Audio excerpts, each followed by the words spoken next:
tidak wajar, itu sakit parah. Lalu dibawa ke rumah sakit, dan di rumah sakit didiagnosa ternyata hasilnya sudah di lab, sudah di USG, sudah di komputer, sudah di apa, itu nggak ada penyakitnya di tubuhnya, tapi si bapaknya merasakan sakit sampai pingsan-pingsan gitu ya. Lalu merasa tidak puas, pindah lagi ke rumah sakit yang lebih besar. Sudah dicek semua dengan alat rekam medis, tapi hasilnya ternyata di dalam perutnya itu ada usus yang gosong ya. Nah, kata si dokter, coba dibantu dibarengi dengan doa katanya.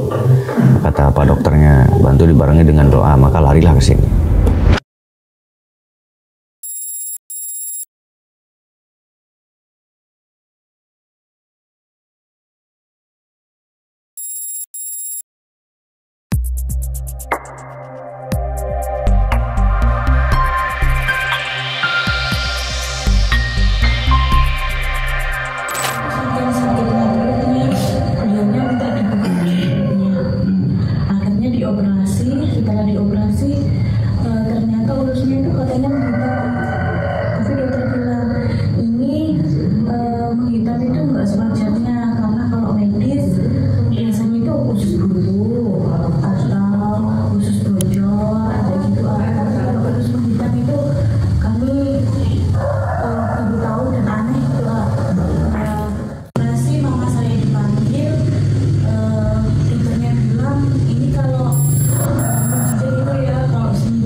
Yang kedua, cuma bapak sama temennya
minum murah dari sama saya. Seberapa kali kalian mendengar? Berapa kali? Riayana soalnya ada bapak-bapak di kandungan riayana. Biasanya kita kalau bawa sampai orang tua sampai kakak dari riayana marah di Pada kalau senang kau ini ke jantung guys. Saya kami lambung mah, lambung mah, waduh lambung mah.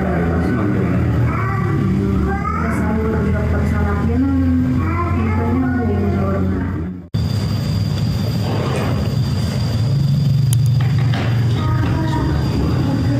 Ada yang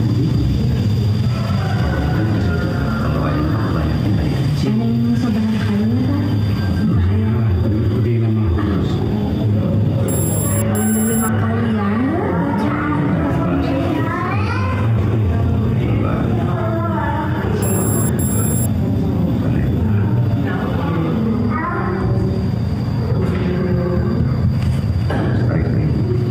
Cepat.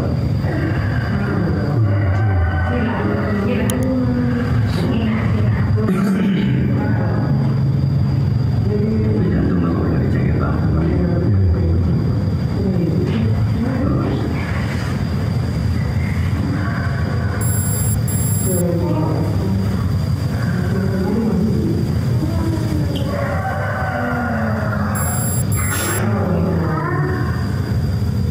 Biasa.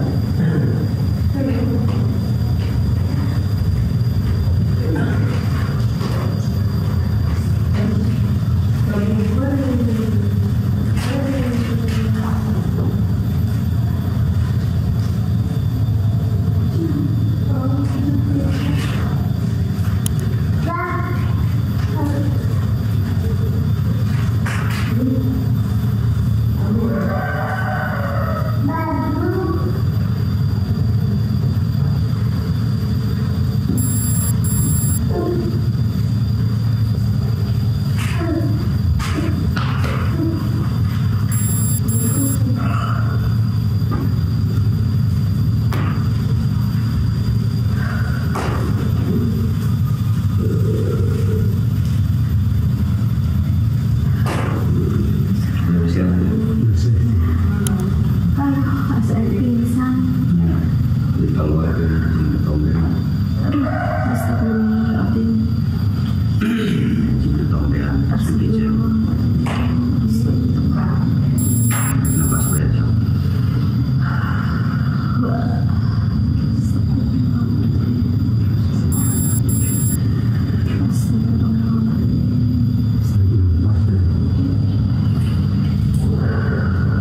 Nafas biasa. Hari lain kan apa? Minggu. Lupan.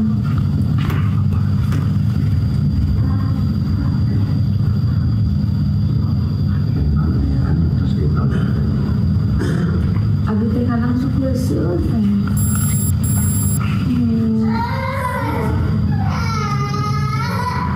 Udah itu penyalatan itu kadang seueur.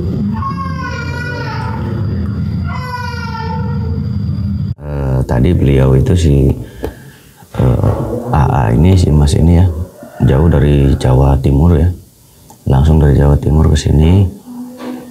Jadi tadinya tuh ada masalah usaha ya, bapaknya tuh mempunyai usaha dan saat usaha itu mendapatkan keuntungan yang cukup besar, tetapi karena memang ini pure murni hasil keuntungan si bapaknya, jadi si bapak merasa nggak perlu berbagi kepada yang lain ya, berbagi pun ya ala kadarnya, mungkin itu wajar ya karena memang hasil si bapak. Nah tapi ternyata malah mengalami hal-hal yang tidak wajar, itu sakit parah, lalu dibawa ke rumah sakit dan di rumah sakit didiagnosa ternyata hasilnya sudah di lab, sudah di USG, sudah di komputer, sudah di apa, itu nggak ada penyakitnya di tubuhnya, tapi si bapaknya merasakan sakit sampai pingsan-pingsan gitu ya. Nah, lalu merasa tidak puas, pindah lagi ke rumah sakit yang lebih besar. Sudah dicek semua dengan alat rekam medis, tapi hasilnya ternyata di dalam perutnya itu ada usus yang gosong ya. Ada usus yang gosong. Nah, kata si dokter, coba dibantu dibarengi dengan doa katanya. Kata apa dokternya, bantu dibarengi dengan doa, maka larilah ke sini. Jadi ususnya ada yang gosong. Nah, biasanya kalau usus gosong itu prosesnya lama sakitnya ya. Bisa setahun, 2 tahun, itu sakit dulu, sakit-sakitan dulu. Nah, kalau ini enggak, langsung ngedadak. Nah, kalau langsung ngedadak itu, Pak dokternya juga bingung. Ini harusnya ada jangka waktu panjang. Tidak 7 hari langsung gosong, 3 hari langsung gosong gitu ya. Nah, akhirnya lari ke sini dan pas saya cek memang saat saya cek tadi ternyata si bapak itu memang ada sesuatu, ada energi gaib ya, ada energi hitam, ada aura hitam yang menyerang si bapak ini. Nah, jadi itu boleh dibilang berarti santet ya, boleh dibilang santet. Nah, jadi memang ya dunia usaha tuh terkadang gitu ya, bersaing dengan cara yang nggak sehat. Kadang kitanya baik, orangnya yang nggak baik gitu. Kitanya sudah jaga mulut, kadang-kadang orangnya yang mudah tersinggung gitu ya. Nah, jadi ternyata ada santet yang bisa membuat usus itu gosong. Dan saat ini sedang kritis di rumah sakit. Kita doakan semua mudah-mudahan si bapak diangkat penyakitnya oleh Allah, diberikan kesempatan lagi untuk beribadah, mengabdi kepada Allah, dan bisa merawat keluarganya, amin. Kita bantu doa ya.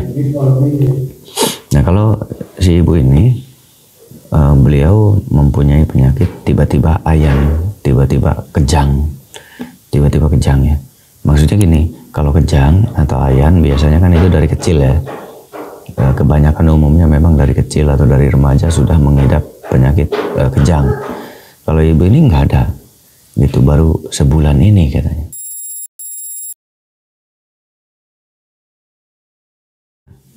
Kalau si ibu ini baru sebulan ini mengalami kejang-kejang dan tidak mengkonsumsi obat apapun, nah itu yang membuat aneh ya. Nah, dan akhirnya dicek memang ada jin ketombenya tadi. Saya keluarkan, dia langsung merasakan ya. Nah, si ibu langsung merasakan pas saya keluarkan. Jadi memang terkadang ada yang merasakan, ada yang tidak merasakan.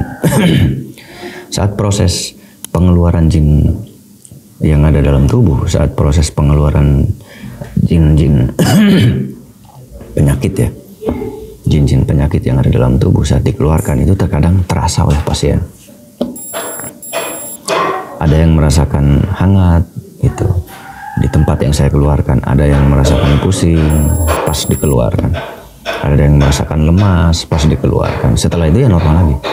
Jadi pas jin-jin santet atau jin-jin yang membuat penyakit di tubuh dikeluarkan oleh saya itu, mereka tuh merasakan tapi beda-beda rasa ya, nggak sama rasanya. Seperti tadi itu rasanya nggak sama, beda-beda. Ada yang lemas, ada yang pusing, ada yang katanya kayak mau pingsan, ada yang merasa hangat, panas. Jadi nggak sama, beda-beda. Nah, jadi ternyata jin juga bisa membuat kejang-kejang gitu. Biasanya kalau kejang-kejang itu kan pure kelainan di otot ya. Di otot dan di syaraf yang menuju otak. Itu biasanya ada kelainan itu. Nah, tetapi kalau ini beda. Ini kok ada gangguan dari kebun ya, dari perkebunan gitu. Mungkin ada jin yang di perkebunan yang merasa terganggu atau apa sehingga mengganggu si ibu.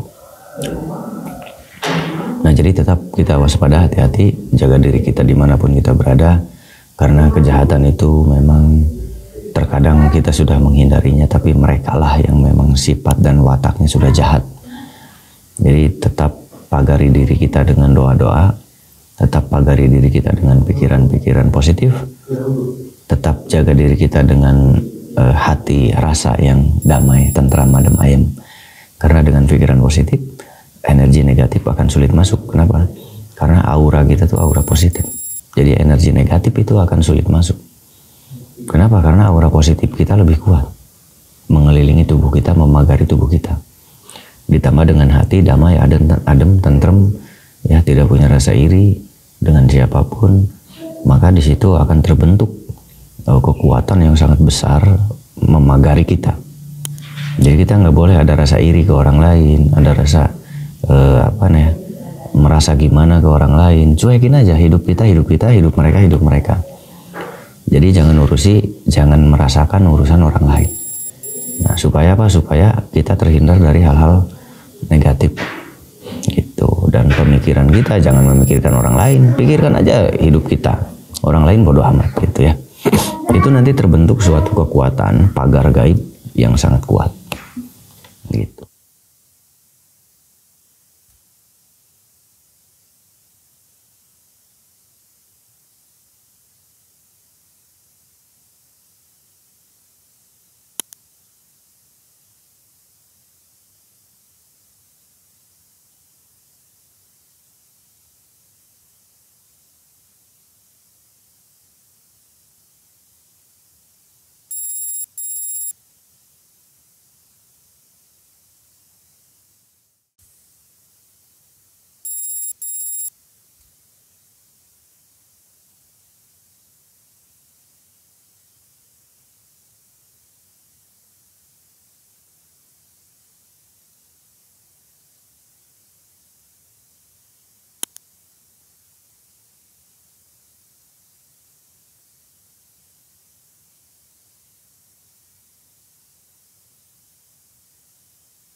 Bismillahirrahmanirrahim.